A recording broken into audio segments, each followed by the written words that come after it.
میں ایک کمزور عورت تھی. میں نے شروع سے اپنے شوہر کا حکم مانا تھا. میری بیٹی مجھ سے مختلف تھی. وہ فیشنیبل تھی. اس نے اپنے فیشن کو ہمیشہ ترجیح دی تھی. اسے پردے سے سخت چڑ تھی، لیکن حیرانی تب ہوئی کہ اچانک سے اس نے پردہ کرنا شروع کر دیا. میں جب بھی اسے پردے کی وجہ جاننے کی کوشش کرتی تو وہ مجھے ٹال دیا کرتی تھی. کہتی تھی کہ بس اچانک سے میرا دل کر گیا ہے. لیکن ایک روز مجھے اس کی پردہ کرنے پر شک ہونے لگا، کیونکہ گھر آتے ساتھ وہ اپنے کپڑے دھونے لگ جایا کرتی تھی. آج سے پہلے وہ اس طرح کی عجیب و غریب حرکتیں نہیں کیا کرتی تھی. اس لیے جیسے ہی وہ گھر آئی تو میں نے کہہ دیا کہ آج تمہارا برقع میں دھو دیتی ہوں. لیکن اس نے مجھ سے برقع چھین لیا. کہنے لگی کہ آپ کو میری زندگی میں دخل اندازی کرنے کی کوئی ضرورت نہیں. مجھے کھل کر جی لینے دیں.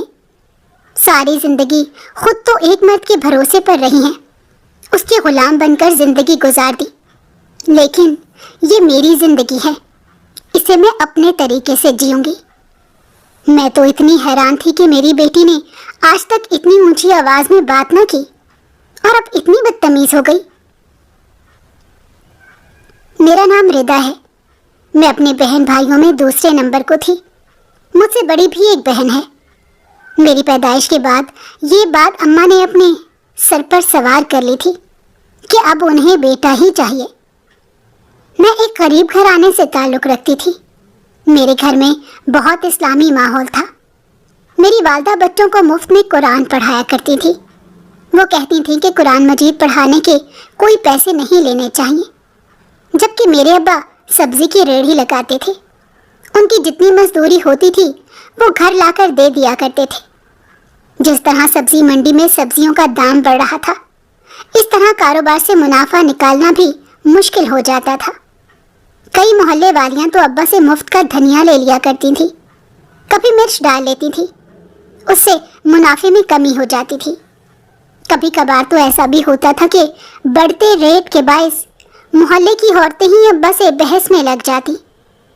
کئی بار ابا نے اپنا منافع چھوڑ کر انہیں سبزی دی تھی، لیکن پھر بھی کچھ لوگ خوش نہیں ہوتے. ہم 5 بہن بھائی تھے. 3 کمروں کا ایک مکان تھا جس میں بہنیں ایک کمرے میں رہتی تھیں اور بھائی لوگ دوسرے کمرے میں تھے. جبکہ اماں کے جہیز کا سامان بڑے کمرے میں پڑا تھا، جہاں ہم غریبوں کو تو جانے کی اجازت نہ تھی. اماں نے ابھی تک اپنے جہیز کے سامان کو سنبھال کر رکھا تھا. کہنے لگیں کہ یہی سامان تم لوگوں کو آگے جہیز میں دوں گی. آج کل تو مہنگائی اتنی بڑھ گئی ہے اور مال میں اتنا نقص آ گیا ہے کہ اس طرح کا خالص سامان تم لوگوں کو کہیں نہیں ملے گا. ہمارے خاندان میں زیادہ تر کوئی بھی پڑھا لکھا نہیں تھا. مرد حضرات 12-13 سال کے ہوتے ہی کوئی ہنر سیکھنا شروع کر دیتے اور عورتیں گھر کے کام کاج سیکھ لیتی تھی.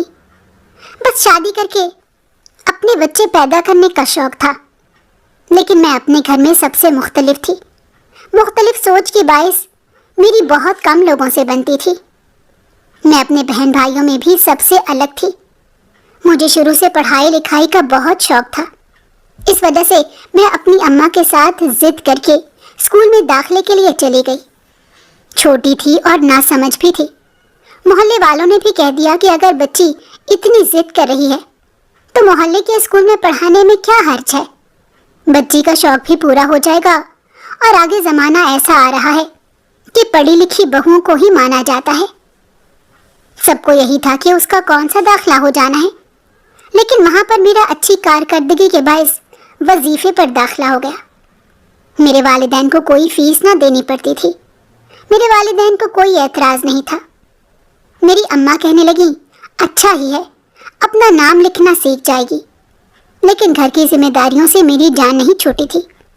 میں دوسرے نمبر والی بہن تھی، اس لیے کام کاج تو مجھے کرنے ہی پڑتے تھے. کچھ کام میرے ذمہ لگے ہوئے تھے جو میں روز اسکول سے واپس آ کر کیا کرتی تھی. پڑھائی سے میرا دل کبھی نہیں اکتایا تھا. میں پڑھ لکھ کر اپنے پیروں پر کھڑا ہونا چاہتی تھی. ہمارے خاندان میں آج تک کسی لڑکی نے نوکری نہیں کی تھی، لیکن میرا دل تھا کہ میں نوکری کروں، اپنے پیروں پر کھڑی ہو جاؤں، اپنے باپ کا سہارا بنوں. کیونکہ ہمارے خاندان میں آج بھی بیٹوں کو زیادہ اہمیت دی جاتی تھی. ان کے کاندھوں پر ذمہ داریوں کا بوجھ ڈال دیا جاتا تھا، اور جس گھر میں بیٹا نہ ہو اس کے والدین تو احساس ہمدردی کی جاتی تھی. میرے تایا کے بھی 4 بچے تھے جو اپنا کما رہے تھے. ان کے حالات ہم سے کچھ قدرے بہتر تھے. یہی وجہ تھی کہ وہ ہمیشہ اپنا ناک اونچا رکھتے تھے. ہر معاملات میں انہوں نے اپنا اعتراض اٹھانا ہوتا تھا. میری اماں نے شادی کے شروع کے کچھ سال تو بہت مشکل سے گزارے، کیونکہ میرے ابا بھی اپنے بھائی کی ہر بات مانتے تھے اور اماں کو ہمیشہ صبر کرنے کی تلقین کیا کرتے تھے. شادی کے شروع کے دنوں میں جب گھر والے سب اکٹھے رہتے تھے تب میری اماں کو کئی باتوں پر صبر کرنا پڑتا تھا. اس کے بعد میری اماں نے بچوں کو پڑھانا شروع کر دیا اور ہماری تربیت میں انہوں نے کوئی کمی نہیں چھوڑی تھی. ہمارے خاندان میں بڑا اسلامی ماحول تھا. ہمارے گھر کی ہر عورت پردہ کرتی تھی. پردے کے معاملے میں مجھے بھی کوئی اعتراض نہ تھا، کیونکہ عورت ڈھکی ہوئی ہی اچھی لگتی ہے. مرد کی نگاہیں نیچی رہتی ہیں. مجھے اپنی ویلیو کو گرانا نہیں تھا، بلکہ میں تو چاہتی تھی کہ لوگ میری عزت کریں. میرے گھر والوں کو میری پڑھائی سے کوئی اعتراض نہ تھا، کیونکہ اس وقت میں کم عمر تھی. انہیں لگتا تھا کہ یہاں صرف لڑکیاں ہی پڑھ رہی ہیں، پڑھنے میں کوئی حرج نہیں ہے. کبھی بھی میری پڑھائی سے گھر کے کام کاج پر اثر نہیں پڑا تھا. شام کو 7 بجے محلے کے بچے پڑھنے آ جاتے تھے. میری اماں کو باجی کہہ کر پکارا جاتا تھا، اسی لیے محلے میں بھی ان کا نام باجی ہی مشہور تھا. 7 بجے سے لے کر 8 بجے کا وقت ان بچوں کو دیا جاتا تھا. ہمارے گھر میں صحیح شور مچا ہوتا تھا. جب سے میں نے پڑھائی کا آغاز کیا تھا تب سے محلے والی عورتوں نے کہنا شروع کر دیا تھا کہ تم ٹیوشن بھی پڑھانے لگ جاؤ. مجھے تو بہت شوق تھا، لیکن اس بات کی اجازت میری اماں نے نہیں دی. کہنے لگیں کہ ہمارے خاندان کی عورتیں پیسے نہیں کماتی، ورنہ انہیں پیسے کمانے کی لت لگ جاتی ہے. وہ عورتوں کے پیسے کمانے کے بالکل خلاف تھی. وہ کہنے لگیں کہ گھر کی عورت کا کام پیسہ کمانا نہیں ہوتا، بلکہ یہ ذمہ داری تو مرد کے اوپر ہے. میں نے کہا اماں، اب معاشرہ بدل چکا ہے، عورتیں بھی اپنے آپ کو پیروں پر کھڑا کر رہی ہیں. لیکن میری اماں کی وہی بات تھی. گھر میں بھی کسی نے مجھے اجازت نہ دی. اوپر سے ابا کہنے لگے، پہلے ہی تمہیں پڑھانے کی خاطر خاندان والوں سے 1000 باتیں سن رہا ہوں. تمہارے ددیال میں کسی کو تمہارا پڑھنا پسند نہیں ہے. وہ کہیں گے کہ بچی کو پر لگ گئے ہیں، تمہارا خاندان سے کوئی رشتہ نہیں آئے گا، تمہاری زندگی آگے تنگ ہو جائے گی. بہتر ہے کہ تم اپنی زندگی کے بارے میں سوچو. کون سا ساری عمر تم نے ہمارے سر پر بیٹھے رہنا ہے. مجھے بھی اپنے ددیال والے خاص پسند نہیں تھے. وہ ہر معاملے میں ٹانگ اڑایا کرتے تھے. جب ہمارے گھر کے حالات خراب تھے اور ابا کی روزی روٹی بھی اتنی خاص نہیں چل رہی تھی، تب تو کسی خاندان والے نے آ کر ابا کا سہارا بننے کی کوشش نہ کی. میرے سے چھوٹے 3 بھائی بھی ابا کے ساتھ مدد کرواتے تھے. سارا دن سردی ہو یا گرمی وہ اپنے کام پر جاتے تھے. لیکن مہنگائی اس قدر بڑھ چکی ہے کہ غریب آدمی سبزی تک نہیں خرید سکتا، اس لیے ابا کی کمائی بھی کم ہی ہوتی تھی. ہم جس مکان میں رہ رہے تھے یہ مکان بھی میرے دادا کے نام پر تھا. اس مکان کے 2 حصے بیچ دیے گئے تھے، کیونکہ تایا اور پپھو نے اپنا حصہ الگ کر لیا تھا. شکر ہی تھا کہ ہم ان کے ساتھ نہیں رہے تھے. وہ لوگ کبھی بھی کسی کو آگے بڑھتا نہیں دیکھ سکتے. 1000 طرح کے مسائل پیدا کر دیتے ہیں، 1000 وجوہات بنا لیتے ہیں کہ کوئی انسان ان سے آگے نہ بڑھ سکے. اگر یہی کامیابی ان کی اپنی بیٹی کو مل رہی ہوتی تو شاید وہ اپنی سوچ بدل لیتے یا اپنا خیال بدل لیتے. میرے تایا تو ہمیشہ میری برائی کرتے رہتے تھے. کہتے تھے کہ تمہاری یہ درمیان والی بیٹی تو ضرور کوئی چاند چڑھائے گی. میں ان کی بات کو رد کرنا چاہتی تھی، لیکن ان کے آگے صحیح بات بھی بولنے کی غلط ہی لگتی. وہ اپنی زندگی جئیں اور ہمیں ہماری زندگی جینے دیں. میں نے تو ان کی زندگی میں کوئی مداخلت نہیں کی تھی. انہیں میرے باقی بہن بھائی اس لیے اچھے لگتے تھے کیونکہ وہ ان کی سوچ کے مطابق ہی تھے. انہوں نے زندگی میں کچھ الگ نہیں کیا تھا. وہ کسی بھیڑ